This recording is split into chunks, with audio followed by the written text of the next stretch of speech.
పని అయింది కదా, ఒకసారి మా చెల్లెకి ఫోన్ చేస్తా.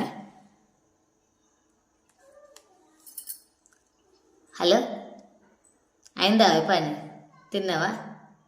మొన్న ఓటేవల్కి వేసినావు రేపా?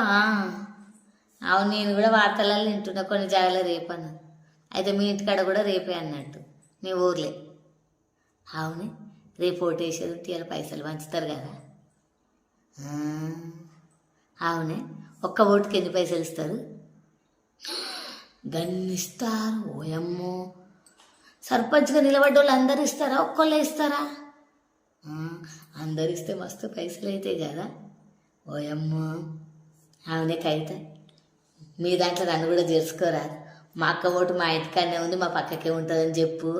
అయ్యా గట్ల ఇయ్యారా? ఇస్తారు, రేపు వచ్చి ఓటేస్తుందని చెప్పు. సర్పంచ్గా నిలబడ్డ వాళ్ళు అంతా వచ్చి చూస్తున్నారు మీ ఇంట్లో నేను ఉన్నానో లేదో. నా పేరు చెప్పించి తీసుకో, ఇక ఉంటుందని ఈడ. అయ్యా ఓయమ్మో, ఫోన్ పెట్టేసింది. మళ్ళా చేస్తా. ఎందుకే ఫోన్ పెట్టేస్తున్నా? నీ పర్సులకి ఏమని ఇస్తున్నావా? మీ ఆయన జేబులకి ఏమని ఇస్తున్నావా? అయ్యో కాదు, మా నాన్న కొడుకు పెళ్ళి వస్తుంది కదా, చీరలు కొనుక్కుందామని ఇట్లా ప్లాన్ చేసిన. మీ బావ అయితే ఎట్లయినా ఇయ్యాడు.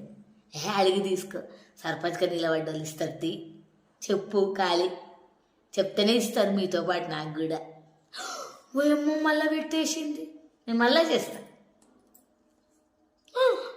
స్విచ్ ఆఫ్ చేసుకుంది. ఓయమ్మో, దాని ఇంట్లోకి ఏమని ఇస్తుందా నాకు పైసలు? అడిగితే ఏమా? ఈ సర్పంచ్గా నిలబడ్డ వాళ్ళు అయితే గెలవాలని ఎంతమంది ఉన్నారంటే అంతమందికి ఇస్తారు, అబద్ధాలు చెప్పినా కానీ. అయ్యో, వాళ్ళే తీసుకుంటే